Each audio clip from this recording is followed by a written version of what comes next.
Hello, good afternoon everyone. Ayan, magandang tanghali ay magandang hapon. Okay, so happy Wednesday everyone. Welcome to our free webinar, How to Assess High Potential Employees and Tips on Effective Promotion of Employees. Medyo mahaba, no? So we have a very rich topic. Dalawa lang pero very malaman. Ayan. So again, for the benefit of those joining us for the first time, my name is Aimee Turla. I'm the project manager for Talent Reach. We are a human resource consulting company, and this is our free webinar offering for the month of October. Yan, good afternoon. Sa mga nag-greet. Yan. Just to double check, no? I'd like to know who are joining us for the first time. Yung first time mag-attend ng ating free webinar because I'm always seeing familiar names rather.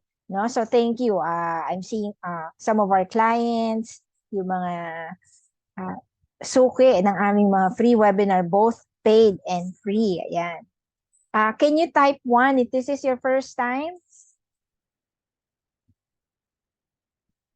Ayan, okay. Gusto ko lang makita kung sino yung, kung mga ilan tayo. Ayan. Wow! Medyo madami-dami, no? So we're actually around 46 in the room. So 40 plus. Ayan. Welcome to those who are joining us for the first time. Okay. So I'd like to, before we start, I would just like to share, no, some information about Talent Reach. Just as I mentioned, we are a human resource consulting company, and we're also conducting in-house programs. So let me just quickly share my screen here. Okay.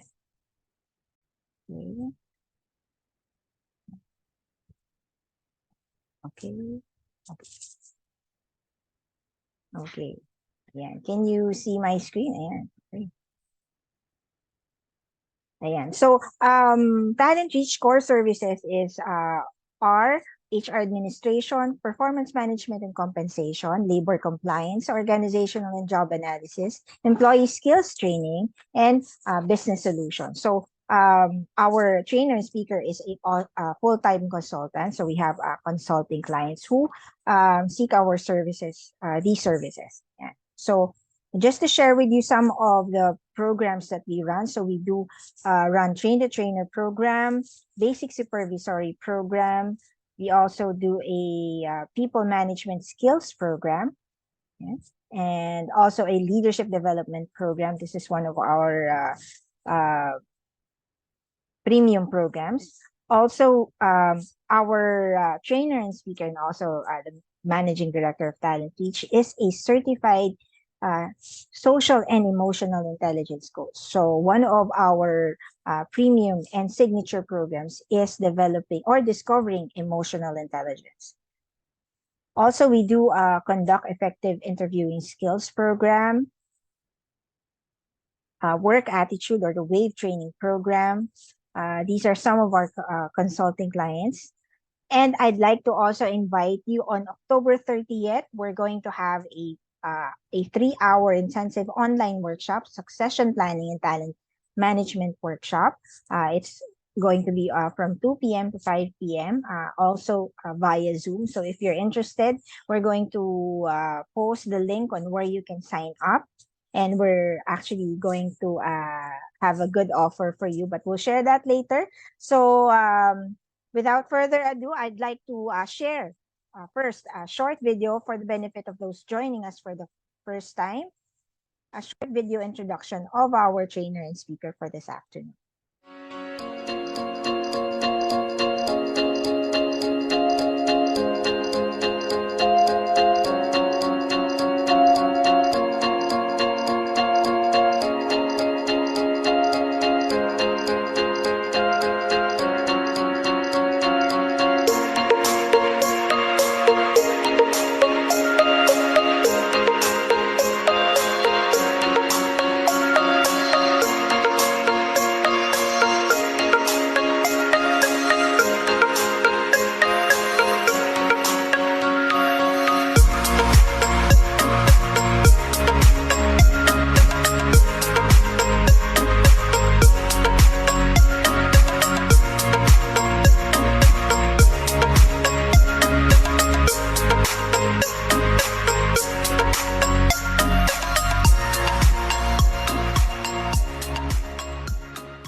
So without further ado, we'll now give the floor to our to Talent Reach Managing Director, a certified human resource professional, Mr. Ronnie Turla. Hello, good afternoon to everyone. Welcome to our free webinar on how to assess high potential employees and tips on how to promote employees in the workplace. How's everyone doing? I hope everyone is doing well, and I hope that if you're at work or probably viewing this on your own or probably working from home, no, so welcome to this free webinar. No, so we appreciate you spending your time today for this afternoon. So for the next 45 to 60 minutes of your time, no, we will be discussing a very interesting topic. This is the first time that we are going to discuss this. No, so through the history of Talent Reach offering webinars every month since the pandemic. No, so since 2020, and so this has been the first time that we're going to discuss this particular topic. And our topic for today actually would be an interest for those who are in the learning and development profession. No, more than just the HR profession, Talent Reach is again leaning towards the talent development. No, which is one of the areas that I'm also specializing as an HR professional. Yeah. So for those who know me, so I've been in the field of human resource management for the past 23 years. No, and the reason why I wanted to share this is because I feel that this is a topic that a lot of people, no, especially in the field of learning and development, would really benefit from. No, so I hope that the discussion of this topic for this afternoon would be something that you can benefit from. No, by the way, again, the handouts the presentation material that you're going to see in this webinar can be accessed. No? So you can communicate with us for the handouts. So later on, we will give you the instructions for this one. Okay. So I hope everyone is ready. So sige, kindly as I start, kindly give me a thumbs up sign if you are now ready to listen and watch this presentation about how to assess high potential employees. Ayan, so thank you. Okay, so let me now upload my presentation deck.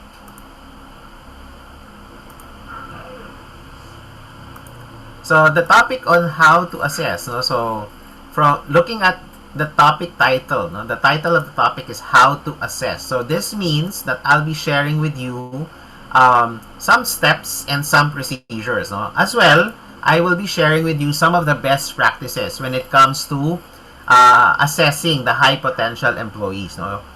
Assessing high potential employees is definitely an advanced skill, that managers should be able to do, but of course it requires some kind of training, and that we do provide, if you are interested with that, of how we'll be able to assess systematically the potential of employees. So we're going to discuss that later on. Okay, so in this webinar, we're going to focus on two key topics. So what are the two key topics that we have for today? So we have how to assess your high potential employees, and of course, we're going to also discuss on the second part the tips on effective promotion of your employees. So because these two topics are quite connected to each other, but hopefully through this webinar, I'll be able to differentiate the things that sometimes there are certain things that we confuse, especially about promoting and of course identifying high potential. So in this webinar, we're going to differentiate that. Okay, but first, before we go into the actual presentation, I'd like us to answer our two key questions, survey questions that we'd like you to answer. Okay, so the link is in the chat box right now. So to participate in this survey, kindly click the link and then answer the two questions. Okay, so there are two questions that we have here, so I'd like us to participate in this webinar. Ayan. So feel free to join and click your answer in these two questions. Okay, so go ahead. So please answer the survey. So the first question that we have for this webinar, the question is, do you think a high-performing employee is also a high-potential employee? Ayan. So this question is very important to answer because this will tell us the insight, no, regard. So in those webinar, we'll try to answer this particular question as well. Okay.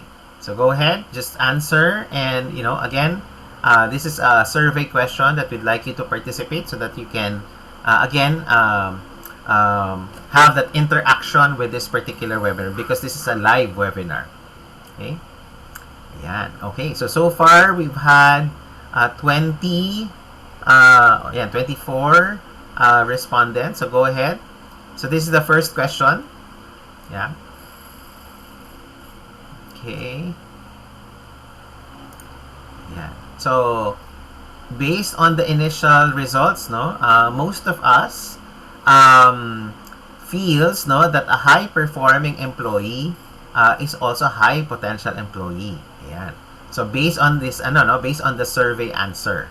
Ayan. So, in this webinar, we'll try to answer directly this particular question. So, in my presentation, we'll try to see whether, does it really necessarily follow that a high-performing employee would also be a high-potential employee? So later on, we'll try to discuss that. Okay?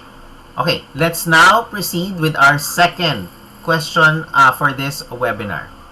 Let's proceed to the second question. Okay, so this is the second question for the webinar. So the question is, what do you think is the average time for the employee to be promoted? So choose from the choices above in the survey, and then let's try to see what is the common perception of our participants regarding the average time for the promotion. Yan, okay, very interesting, no? So gumagalaw na yung ating survey. Okay, so some of us are saying 2 to 3 years, some are saying at least 1 to 2 years. Okay, some, merong sumagot ng 1 year or less. Ayan. Okay, very nice. Okay, so sige. So please join in the survey, and of course if you cannot, you can also put your answer in the chat box. There. Okay. So it's looking like the answer of most belongs to the average of 1 to 2 years. Yan.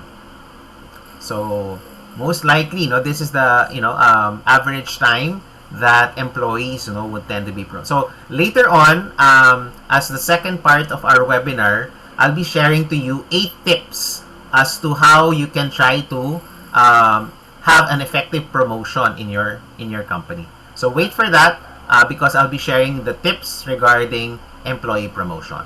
So again, thank you for those who participate. Again, proceed to our webinar proper. So thank you for those who answered our survey. There. Okay. So let's start again with this question. As I try to answer this on your own. Okay, you do not necessarily have to put this in the chat box, but I'd like you to think of members of your organization or your current team and identify those individuals who stand out from the crowd. Okay, and if if that person stands out from the crowd, then probably that person could be considered a high potential employee, right? So that's a question that is in our mind this afternoon because of the topic that we have. Now, let's talk about how to assess our high potential employees.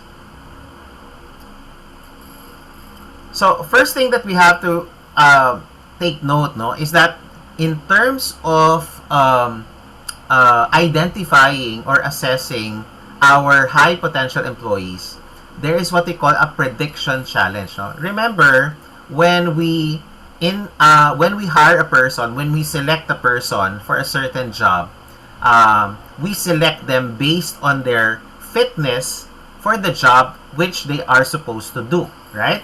So there is a challenge for us to predict whether the performance of a person that we hired, no, will actually translate based on our prediction. So this tells us that selection is actually a predictive activity. Okay? When we select a person, what we're after in terms of selecting that person, more than just hiring them, is will this person actually do the job, no, that he is supposed to perform. Now, the difference between selection and looking at high potential is when you select a person, there are specific qualities that you are looking for that person that transcends more than what the job requires. Example, no, if I look at the person, no, I can see that the person is fit, let's say, for a customer service position. But more than just a customer service position, I can see a potential for that person moving to a managerial or a leadership position, right? So that's why the prediction challenge for us is that it's never easy, no, to look at the person and to look at the potential. Okay? It takes some form of training and ability as well to be able to look at high potential. Okay? So again, just setting the background, we're not talking about selecting a person for a certain position. So that is not the scope of this particular webinar. Okay? So probably that's a topic for another webinar, no, if that's the case. Now, let's try to define what is a high potential. A high potential employee is one who has been identified as having the potential, ability, and aspiration to hold successive leadership position in an organization. Okay? So that's the definition of a high potential employee. Now, once identified, they are often singled out for the focus of developmental opportunities designed to prepare them for future leadership position. Okay? High potential employees constitute normally the top 3 to 5% of the company's talent. So that means, diba, sabi nga natin kanina with the first question, they normally stand out from their position. Okay? So again, this is the definition of what we call a high potential. Okay? Now, according to research, no, and this one, I have done my research regarding high potential, and these are the 4 ways that we define a high potential. No? So, pwede natin siyang i-define using our role, okay, using the role itself. So, that means the potential to move into senior or top management role. So, that's what we mean by high potential. No? So, numbers 1 and number 2, according to study, is what a lot of global companies are using to identify the high potential.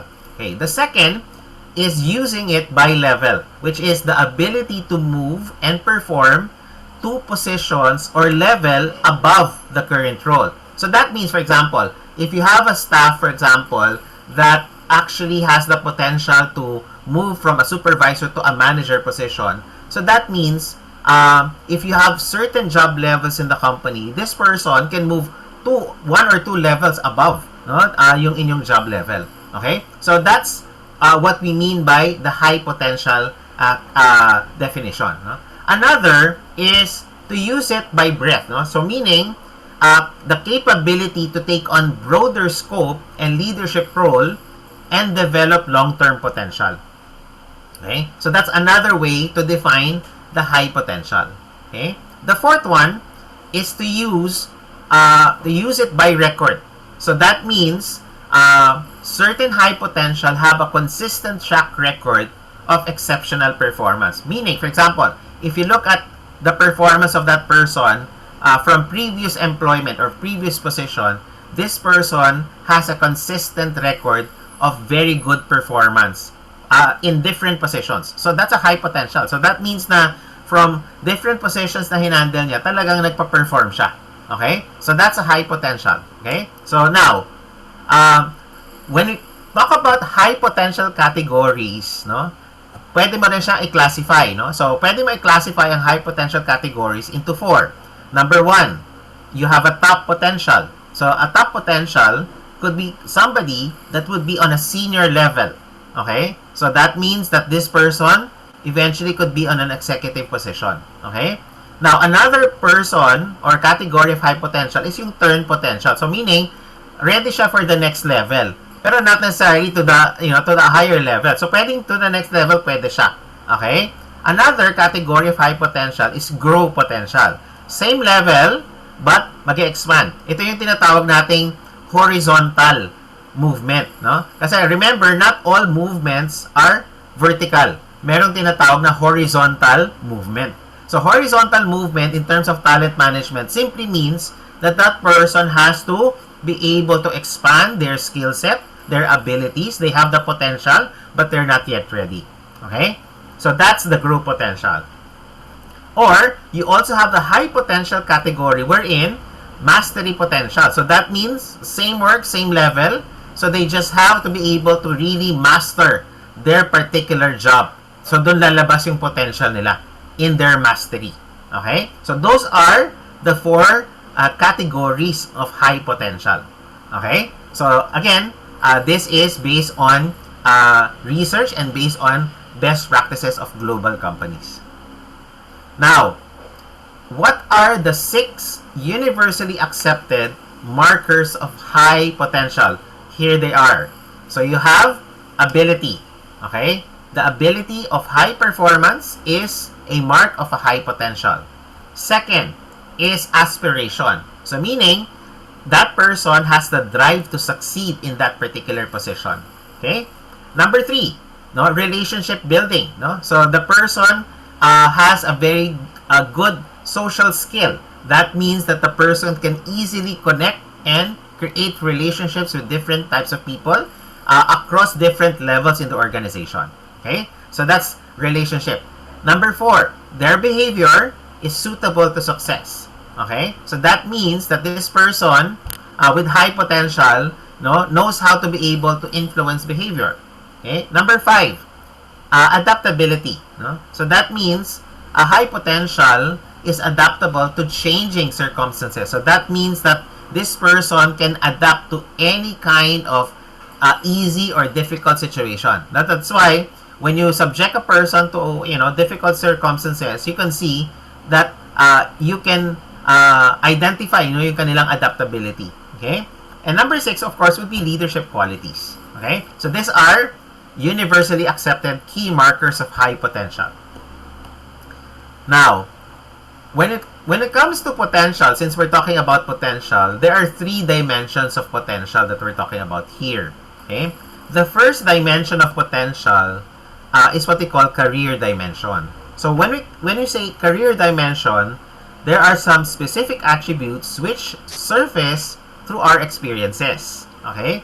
So, yung traits natin are based on our experience and again are relevant to our job or occupation. So, now, career dimensions are important indicators for determining the long-term success of an employee. For example, di ba? When you look at the person, yung quality of work niya from the time that he started working until he moves up in his career, you can see that this particular indicator is always present in whatever job or position that he actually performs. No? So, remember, the career dimension are not really determinant of high potential. Okay? So, that's the first dimension of potential, career dimension. The second is what we call the growth dimension. So, growth dimensions tends to become more apparent at later stages. No? So, unlike career, growth dimensions usually are relatively stable traits that don't change much over time and are a combination of individual and situational factors. So, yan yung the growth dimension. So, that means that there's that quality in the person that doesn't change over time, no? And that enables the person to actually grow. Okay? So, sabi nga natin, the level of maturity, as we said.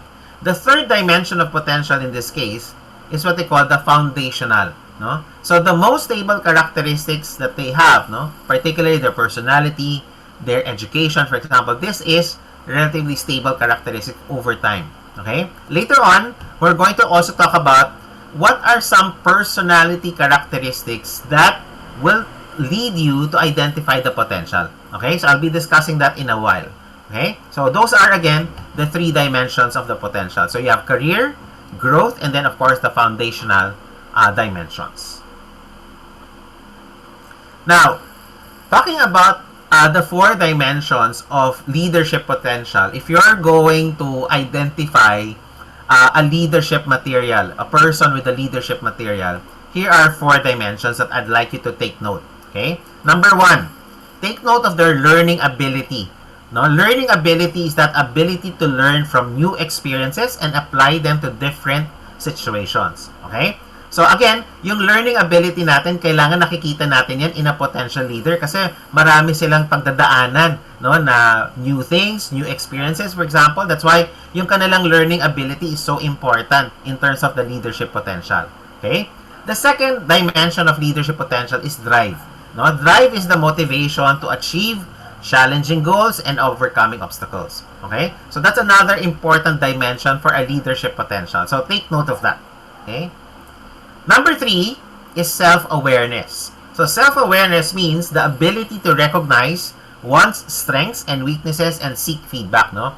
As an EQ trainer and coach as well, for me, this is an important aspect sa leadership. No? Whenever I try to coach leaders, for example, I try to look at their self-awareness. No? So whenever a person or a leader has a high self-awareness, alam niya yung what makes that person tick, no? Or at least ano yung nagte-trigger sa kanya for certain actions or certain decisions. That's why self-awareness is an important quality for a leader. Kailangan alam niya kung ano yung saan siya magaling at saan siya medyo kulang pa, no? So a leader is not normally bragging about his accomplishments, but normally humble enough to be able to admit that he has a lot to learn. Okay? So that's number 3, no? Self-awareness. Number 4 is influence, no? So the ability to persuade and inspire others to follow a vision or a direction. Okay? So influence is a very good definition. Actually, when I was doing my development, no, as a trainer and as a coach, no, somebody told me that leadership is about influence, no? So influence is important if you'd want to be an effective leader, no? So your ability to persuade other people to follow an action defines leadership, no? If you can influence other people to follow you for a particular action, that means you have a leadership ability. Okay? So again, those are the 4 dimensions of the leadership potential that I'd like you to remember.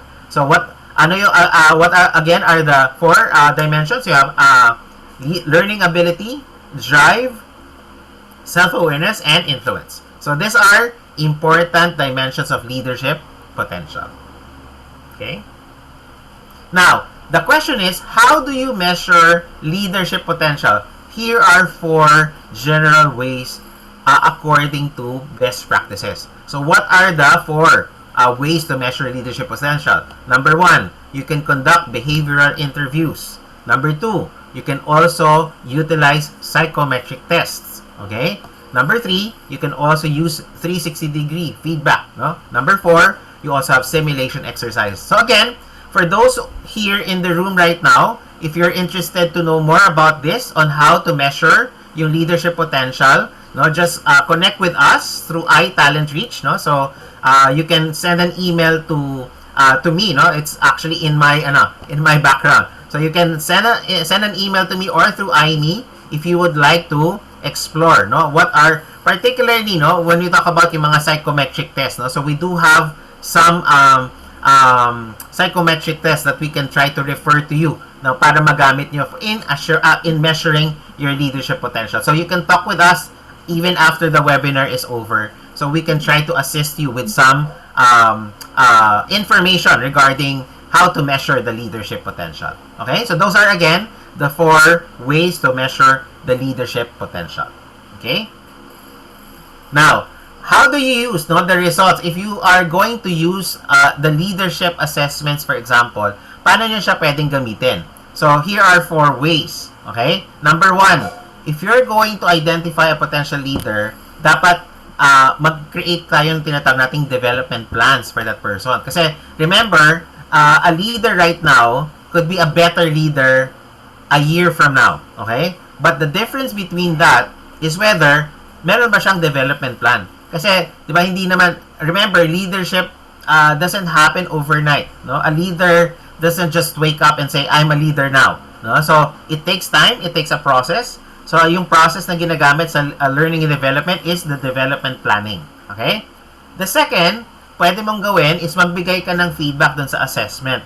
Okay? So, yung feedback sa assessment, based on the results of the assessment, then you can provide feedback to the person who took the assessment. Okay? Another way is to provide learning opportunities. Okay? One thing I'd like about the field of learning and development is that there's that continuous process of trying to learn something, no, that enables you, no, to really be updated. No? So, it's not always that, alam ko na yan, di ba? You have that mentality that, I know this already. But whenever you encounter a particular concept or particular idea, no, there's always a twist behind it, no? And that gives you that kind of learning ability, okay? Now, the fourth one of how to use the results of the leadership assessment is to assign stretch assignments. Now, what do we mean by stretch assignment? Stretch assignment is actually connected sa performance management. What do we mean by that, no?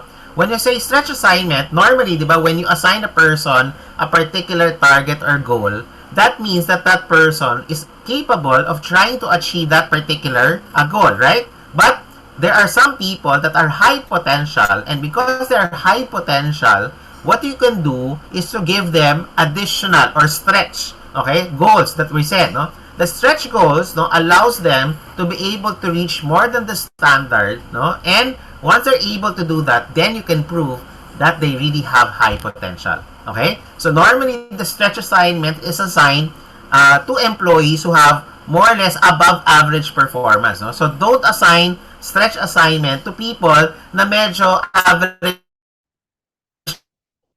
lang yung performance nila. No? Better to assign stretch assignments to people who actually exceed your average expectations. Okay? So that's how you can use the results of your leadership assessment. Okay. Now, as mentioned earlier, we were talking about what's the difference between a high potential and high performance. So what's the difference, no? Okay, let me share you this particular difference. Ayan, para masagot natin to. Okay, ang example ko is a high-performing nurse who receives a regular praise for their patient care and bedside manner won't necessarily have the relevant skills to lead a team as a ward manager. So, what does that mean? That means, no, with the question na, does the high-performing employee translate to high potential? The answer is not always yes.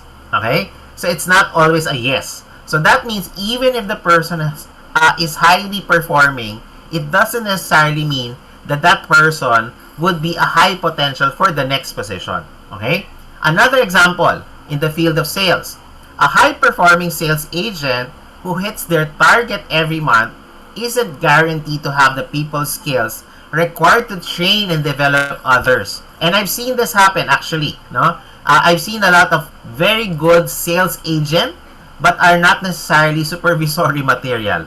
Okay? Why? Because it requires a different skill set. It requires a different potential if you're talking about leading and managing people. Okay? So selling is a different skill set, and a lot of people are good in sales.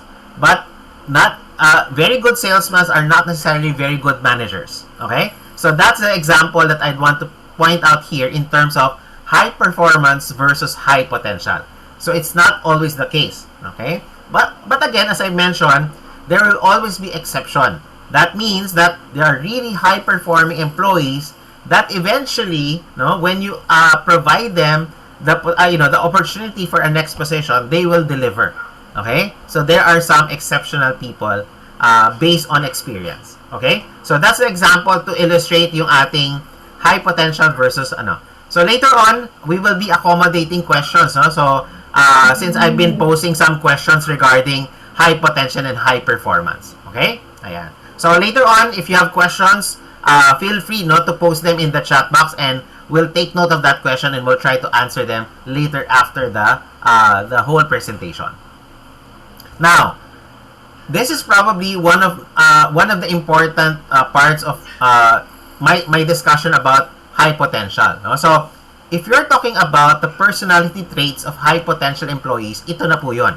So, this is according to studies, no, and this has been validated, by the way, no. So, if you're going to look after this webinar, try to look for the following personality traits. Ito yung hahanapin nyo for your high potential employees. Okay? So, what are those? No? So, I'll discuss the 6. Number 1 is conscientiousness. Number 2 is adjustment. Number 3 is curiosity. Number 4 is risk approach. Number 5 is ambiguity acceptance. And number 6 is competitiveness. Okay? So, let me explain each one of them, no, para mas clear para sa atin. Okay, let's start with the first one. Number 1 is conscientiousness. So, conscientiousness is a personality factor. No? If you're familiar with the DISC personality model, no? So, C in the DISC is conscientiousness. Okay? So, yung conscientiousness, sabi natin dito, hypos are self-motivated and driven to achieve. They are effective strategic planners, demonstrating high conscientiousness through strong planning, objective directed behavior, and discipline. So that means a personality of a high potential, siya yung klase ng tao na pinagpaplanuhan niya talaga kung ano talaga yung gagawin niya. And he or she doesn't need the motivation of other people kasi meron siyang internal motivation, which is a more powerful motivation, by the way, compared to external motivation. Okay? So that's number 1. No? Again, based on studies, conscientiousness is what you have to look for in terms of personality of the person that you'd want to put as a high potential. Okay? Second personality trait is adjustment. So, a high potential would demonstrate high tolerance and resilience in stressful situations, as well as the ability to adapt quickly without difficulty. Okay? So, yan dapat nakikita mo kagad as a personality trait of a high potential employee. Okay? So, that's the second. Number 3, a high potential are adaptable to change and willing to consider new and creative ideas or working methods if there is a chance, no, if they could add value to the business. So, kumbaga parang curious sila. So, high potential people are very curious, not just about their position, but also about the overall organization. Okay? So, that's curiosity. So, dapat nakikita mo yan with a high potential employee. Number 4 is risk approach. Okay? So, risk approach, that means hypos aren't afraid to challenge or confront difficult situations. They are proactive when it comes to solving problem. So, that's another personality trait of a high potential employee. Okay? So, 4th is risk approach. Number 5, ambiguity acceptance. So, hypos are normally thriving in complex working environments, no? Always trying to seek out further information. They're also willing to listen to unpopular or differing opinions. So, yun yung quality ng isang high potential, no? So, meron silang ambiguity acceptance. And number 6 is competitiveness, no? So, high potentials display useful competitiveness, which again focuses on the success of the organization and not just their own. So that means, no, kung high potential siya, dapat ang perspective niya, yung competitiveness niya, hindi lang about himself, but also he wants the person or he or she wants the company to be also successful. So that's what we mean by competitiveness. Okay? So those are the personality traits of high potential employees. So that's what I'd like to recommend to you that you look for in your high potential employees. Okay? So those are the 6 personality traits that you have to look for your high potential employees. Okay, now, high potential, paano yung steps natin? No? And by the way, itong dinidiscuss ko na steps in terms of identification of high potential, we're going to have our webinar this coming October 30, no? Our 3-hour webinar. We're going to discuss this in full detail kung paano natin ginagawa yung identification steps, no? So, here is the overview for the high potential. So, number 1, no, is kailangan mag-agree tayo doon sa potential categories, no, na sinasabi natin. From there, no, as part of yung tinatawag nating succession planning, the company can solicit, no, nominations from department heads. So, that means HR will try to create criterias wherein people will nominate their candidates for a particular position as to being high potential. And then from there, the person has to be nominated and then assessed. The assessment has to go through some kind of personality or some kind of psychometric assessments. And from there, the review and acceptance of high potential will usher the person to be part of what they call the talent pool. The talent pool of the company becomes now those who will be subjected to the leadership development. So, in a nutshell, that's how the high potential step is created in the company. So, pinasimple ko lang siya pero mahaba yung proseso na to. It takes a long-term perspective pag sinabi natin tong identification steps. Okay? So, in a nutshell, ito yung sinasabi nating steps in terms of high potential.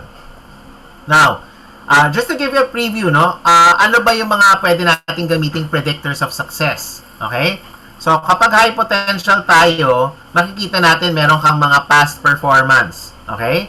So, meron kang rating scale. Pwede mo gamitin itong rating scale na to identify your high potential. No? Now, for potential ability, pwede mo namang gamitin itong mga particular competencies na sinabi natin. Which, again, is very much connected dun sa mga earlier competencies that I've mentioned.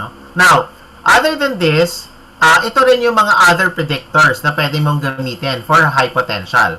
So, titignan mo yung history niya with the company or other positions na hinawakan niya in the company.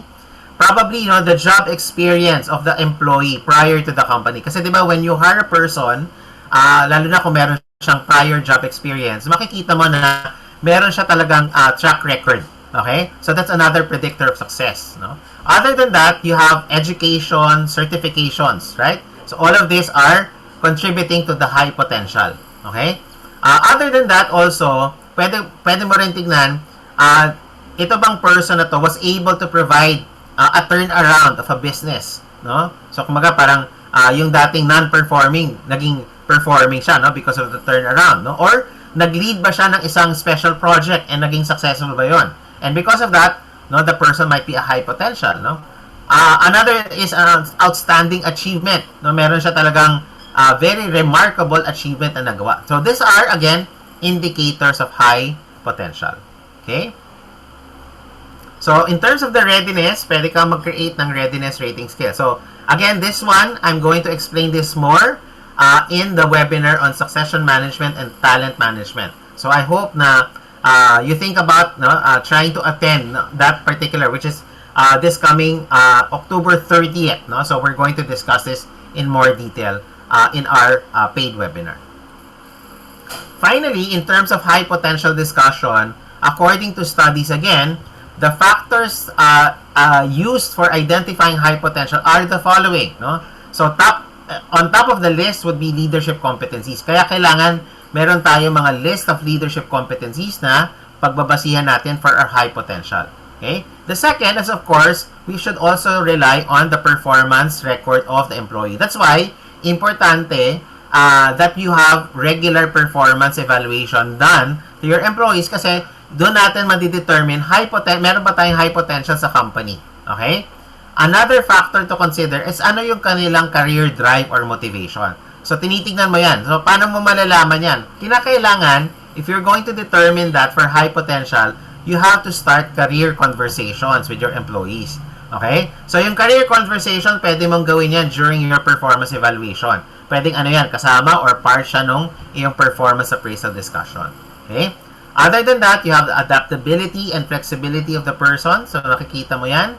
Ano rin yung kanilang specific tenure sa company, the learning ability, and then the commitment to the company. So, these are factors that you can use to identify the high potential. So, yung nakikita nyo dyang percentage is kung gaano kadalas siyang ginagamit with different or various organizations. Okay? So, those are again information regarding how you can assess the high potential employees in your company. So, I hope na we were able to really digest this in a very short time ano ba yung ating definition for high potential. Okay? So, that again tells us about how to assess a high potential. So this time, okay, so as an extra topic connected to our webinar for today, let's talk about employee promotion in this case. No? So in terms of employee promotion, as I segue to my second topic for this afternoon, okay, so ano nga ba yung role ng HR? Especially for those who are here, who has an HR role, no? Ano ba yung ating role in terms of managing employee promotions, no? So, remember, when it comes to the role of HR, we have to make sure that employees have their, appraisal ratings, no? So, dapat meron tayong mga performance appraisal na ginagawa every now and then, no? We also have to consider the length of service of that person when it comes to managing the employee promotion. Kasama rin dyan, kailangan natin consider the leadership capability of that person. Okay? Now, of course, when we promote, take note, no? Promote for potential and not necessarily for performance. No? You can pay for performance but promote for potential. Okay? So remember, kailangan i-align nyo muna yung organizational structure nyo. Pag nagpo-promote kayo, make sure na talagang merong bagong position. Mahirap naman kung wala namang position pero nagpo-promote tayo, di ba? Also, dapat makita natin yung willingness of the person to accept new challenges, no? Because obviously promotion would entail a new challenge or a new set of responsibilities. Okay? And of course, the role of HR is to prepare the employee for the new role. That's where the learning and development happens for the employee. Kapag pinamote natin sila, dapat supportahan natin sila with providing them training and development initiatives provided by the company. Or even, pwede rin yung mga self-directed learning. Pwede nyo gamitin yan. Okay? So, yan yung role ng HR pagdating sa employee promotion. Now, this time, let me offer to you 8 tips, no, for handling employee promotion. Okay? So, I'm going to discuss the 8 tips here so that we can have a better understanding kung paano ba natin pwedeng i-handle yung ating employee promotion. Okay? Yan. So, first tip for everyone is to communicate openly with employees. Okay?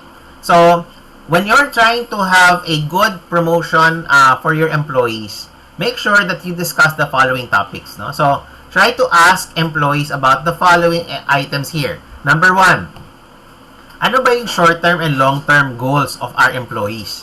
So, dapat tanong natin sa kanila. No? Second, ano ba yung mga interest nila as part of their job? No? Bakit ba ito yung position na in-applyan nila? No? And then, number 3, how do they feel about their current position? Kasi doon mo makikita kung meron ba silang aspiration to move to the next position, right? No? So, that's another thing that you can communicate with them. No? And then, also try to ask them and communicate with them, ano ba yung mga likes and dislikes nila about the company?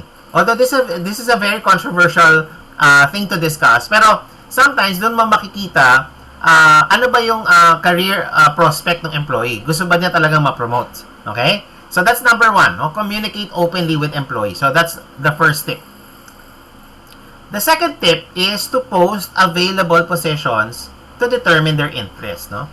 So in posting promotion opportunities, you can try to develop or define yung scope of the position with the following information. Ano yung mga pwede mong ilagay? Kunyari, if you're going to announce that there is a promotion, so, i-define mo, ano ba yung job title? Ano ba yung job description ng open for promotion?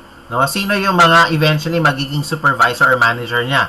Ano ba yung magiging hours of work? May pagbabago ba? No? Or, ano rin yung potential salary range for that particular position. And of course, ilagay mo rin as part of the announcement the necessary skills and qualifications for that particular position. And of course, paano ba sila pwedeng mag-apply if it's an internal promotion inside the company. Okay? So that's the second tip. Post available positions to determine whether they're interested in that particular position. Okay? The third tip is to create fair policies. Okay? Here are some of the most common promotion policies that I feel and I think are fair. No? Number 1, mag-establish ka ng eligibility criteria. Okay? That means, gaano ba katagal bago yung employee ma-promote? Okay? Kasi mahirap naman yung na-promote kagad, wala pang 1 year, for example. No? So, pag wala kayong standard, again, not having an eligibility criteria no, will allow different department heads or supervisors or managers to actually, promote anyone, no, to to their fancy, no. So that's why si HR has to put in an eligibility criteria for promotion. Okay? Number two, who makes the promotion decision? Okay? So kailangan klaro 'yon, no? It's either recommended by the department head or confirmed by HR department, or if you have a panel or a committee that has to be able to vet or assess kung sino yung mga promoted, then define that in the policy. Okay?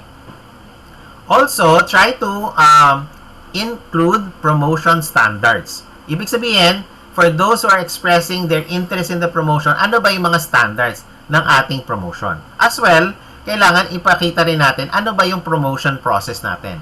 Okay? So that you can create a fair policy. So those are some policy areas with regards to promotion that I'd like you to remember, especially if you're going to create your promotion policy. Okay? Number 4. Okay. So I hope everyone is still good. Let me just check with the participants. Are we all still good? Ayan. I hope you're all learning from this particular session so far. No? Kaya sabi namin, malaman yung natin, yung webinar for today kasi marami siyang information. No? That's why we're trying to share with you, no, such information. Number 4, tip for employee promotion, make sure that you have good records. Okay? Make sure that you have good records of employees, particularly yung kanilang professional success, ano yung mga notes nyo during your interview, as well as records from managers and peers. Okay? So why is this important? Kasi when you have good records, when you try to select a person for promotion, alam mo na talagang maalala mo that this person has the potential. Okay? So this person, through good and effective records, no, mas madali ka makapag-identify bakit siya ang dapat ma-promote. Okay? So that's number 4 tip for you. Number 5 tip for promotion. Make sure that you evaluate the candidate properly. Okay? So, pag sinabi nating promotion standards, kailangan meron kang standards na sinasabi na bakit mo nasabi na this person is eligible for promotion. Example, a promotion standard could be this person meets deadlines consistently. So that means that if you promote a person, dapat makikita sa performance niya na lagi siya nagmi-meet ng mga deadlines siya, kaya promotable siya. No? Or, another standard would be the person reaches the quota or other productivity measures. No? Or another promotion standard, this person is reliable. Based on behavior, talagang reliable siya. Okay? And number 4, the person also promotes the organizational mission. So, yan yung sinasabi nating standard categories for employees who are going to be promoted to the next position. So, again, tip number 5 is evaluate the candidates. Of course, number 6, tip for promotion is to inform the candidate. No? In informing the candidate for promotion, it would be good to privately inform them before making the announcement. Okay? So, dapat sabihin muna natin yung employee na na-promote siya before natin i-publicly i-announce. Okay? So, again, this will give the company and employees the time, no, to define the position, discuss the salary increases, negotiate certain terms and conditions, probably accept or reject the offer, and of course, to ask questions. Okay? So, tip number 6 is to inform the candidate regarding the promotion. Number 7 is, of course, to announce to the office yung promotion. So, remember, when an employee accepts a promotion, you can announce the news to the entire department or office. No? Now, as you share the update with other team members, consider specifying what skills or traits the employee has that led to your decision. Kasi maganda yun, no? As a way of giving feedback, tell other people, bakit nga ba siya na-promote? Ano ba yung mga qualities niya? And remember, this will show what you're looking for in future leaders. Okay? Para alam ng mga tao, ano ba yung naging basihan natin, bakit siya na-promote to the next position. Okay? So, that's tip number 7. And finally, tip number 8 is consider a replacement. No? When an employee gets promoted, you can try to fill their vacant position. Okay? Again, you can use the same promotion guidelines to consider current employees for the next role. Okay? So, again, to prepare for promotion, so normally, pag na-promote yung isang tao, syempre, may nagkakaroon tayo ng tinatawag nating replacement. Okay? So, yung replacement, i-consider din natin yan kapag nagpo-promote tayo. Okay? So, that's step number 8. Consider a replacement. Okay? So, that sums up, no, yung ating 8 tips in terms of how to be able to promote our employees. So, again, as I wrap up my session for this afternoon, no, I'd like to again invite you to join us on our upcoming online workshop, succession planning and talent management, where we discuss the succession planning process as well as connected din sa talent management. This is slated for October 30, 2023 from 2 to 5 p.m. Again, this will be through the online Zoom platform. Okay? So, there. Okay, so I will stop here first and yun. Amy, I will give you the floor for the other announcements. Okay. If you are following our page, by the way, we are very active on Facebook.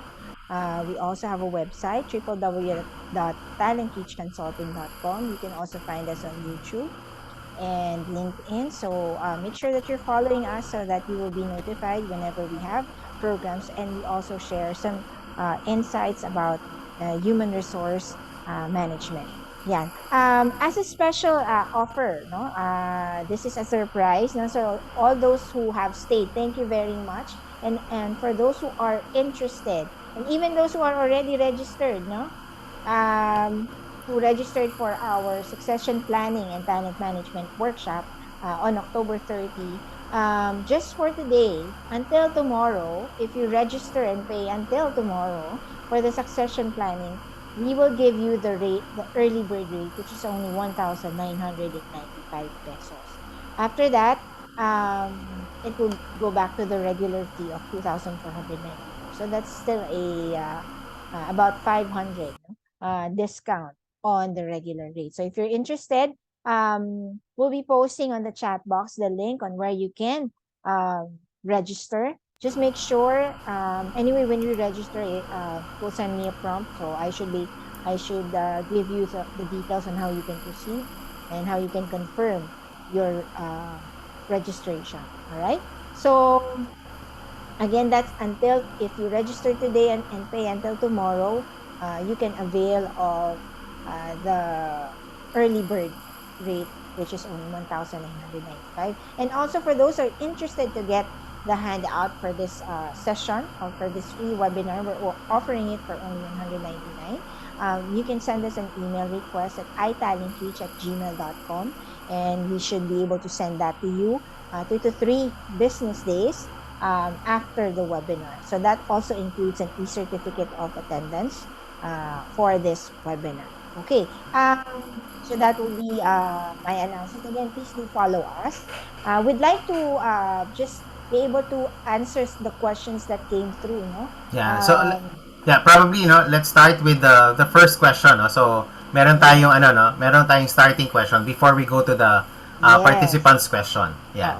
So ano yung ating first question, Amy, for the for our the Q&A? starting question, no? Should a high potential employee know that he is considered high potential? So this is a question for everyone.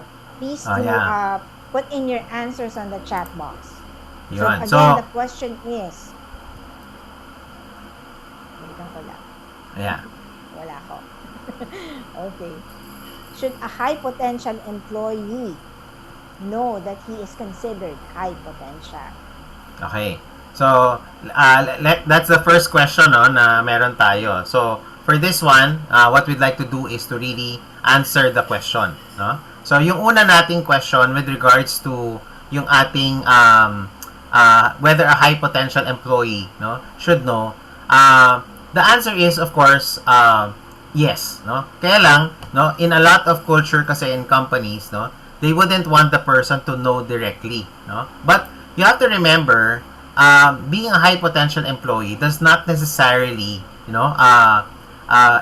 make you eligible for the next position. So only through the development aspect, no, yung planning, yung pagpo-promote niya. Doon nangyayari yung sinasabi natin na nagkakaroon tayo ng opportunity for promotion. Okay? So, yun yung ano natin. So, pwede nating sabihin to the person who is considered to be high potential, pero we have to let them know no, na hindi automatic yung kanila. Pwede silang ma-promote at pwede rin silang matanggal dun sa high potential based on performance. Ayan. So, that's the first first question regarding the topic that we have for today. So, sige, let's try to answer other questions, Aimee, from the chat box. All right. So thank you again for those who put in their questions. So we'll answer them according to how we received it. So the first question is, does it mean high-performing employees do not usually qualify for promotion? I think it was answered, but you can go ahead and add in this is a question from Esa. So ang question ulit, can you repeat? Sorry. Does it mean high-performing employees do not usually qualify for promotion?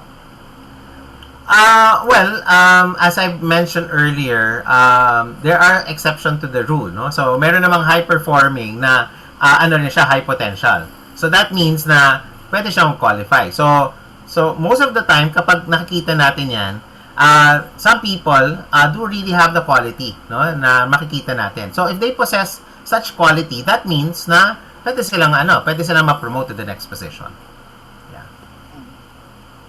Okay, so the next question is coming from Ronel.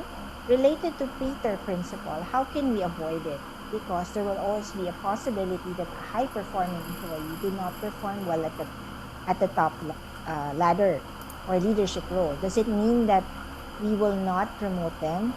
Because the higher we go in a corporate ladder, we need to assume more leadership role. Okay. Medyo mahaba yung tanong, no? Okay, I think his question is, how do we avoid? The main question is, how do we avoid yung related to the Peter principle? Oh, okay. Okay. Well, siguro to avoid such, it's important that the company provides what we call parang assessments, no? In companies, for example, na they identify high potential, it's important kasi na meron ka ring aspect of looking at the potential of the person using parang validated tools, no? Kasi remember, as we've said, in most companies, ang culture kasi natin is that, normally the manager would have a certain gut feel na, this person might have the potential kasi parang the person has, performed very well, for example. Pero remember, the next position requires additional responsibility. It also requires a different skill set, no? And because of that, that means na the person might not be able to measure up to that particular position. Pero, again, if the company is supportive enough, then the company can provide training for that person. So, sometimes may mga tao na bigyan mo ng training or let them go through some training efforts, no? They will be able to reach that potential. Yun. So that's one way for you to be able to parang bridge the gap. Right. Okay, thank you. Next question is from Manu. Hello, Manu. Ayan. Speaking of educational background, some positions kasi require minimum educational attainment, and it prevents the organization from promoting people who do not meet it despite being high potential. In that case, what actions can be done to address it? Okay. First off, kailangan alam natin, for example, for every job, kailangan alam natin kung ano yung qualifications, no? So, whenever you're wanting to be able to address that, no, kailangan mag-set tayo ng qualifications because sa bawat trabaho, merong qualifications that have to be met. Okay? So, sometimes, kapag nag-fail tayo sa educational qualifications, remember, the educational qualifications provides you the basic competency for a certain job. For example, di ba? Kaya natin hinahire yung person because of yung, let's say, college graduate or nakatapos ng certain degree, no? Because that ensures that yung comprehension and intelligence of that person is suitable for a certain position. Mahirap kasi, for example, that nasasabi natin na high potential yung person, pero sometimes high potential is very theoretical, di ba? Hindi natin mapaprove yan unless gagamit tayo ng certain tools. Okay? So sometimes nagiging subjective yung pagtingin natin sa potential because we're looking at it from the perspective of somebody, no, who wants to try to accommodate a person na pumasok siya sa company, 'di ba? So in that case, kailangan yung basic education requirements will also be attained by the person bago siya pumasok doon sa isang position. Yan. So, yun yung masasabi natin pagdating doon sa high potential. Alright. So, I hope we were able to address your questions. Again, some of the questions that you have, you can find the answers dun sa presentation. So, if you're interested to get the press mat or the presentation material that was used for this webinar, just reach out to us at italentteach@gmail.com. And again, we'd like to invite you to join our succession planning and talent management workshop on October 30th. So I hope you can, if you want to avail of the offer, to get it at a discounted rate until tomorrow, please click on the link that you can find on the chat box, or you can also send us an email right after, hanggang bukas. So medyo mahaba pa naman, you have about 24 hours, Yeah. a little bit over 24 hours to make your decision. We can share with you the program outline if you would like to find out what's in store for this 3-hour workshop. Okay, so for those who have put in their question, thank you very much, and also those who stayed, grabe. We're really very thankful because you stayed until the end, no? Nakikita ko kasi whenever there's people who are coming in and out, so I always assume it's really just a connection. But this one, thank you very much for staying and for making time. So medyo nag-extend kasi talagang malaman yung ating workshop webinar. And of course, we always want to hear feedback. So there's a link on the chat box. Please do send us a feedback. Click on the link. Yan. So that we can find out how we did today.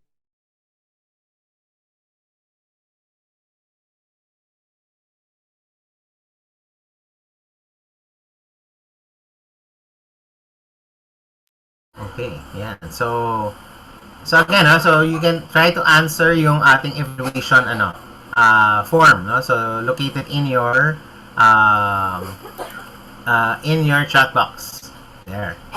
So again, that sums up yung ating webinar for this afternoon, no? And I hope na this was a fruitful session for everyone, no? So again, we'd like to see you in future webinar offerings of Talent Reach. As usual, we conduct our monthly, so next month we're going to talk about rewards and recognition. Okay, so stay tuned for that, for our next webinar. So thank you very much and have a pleasant day to everyone.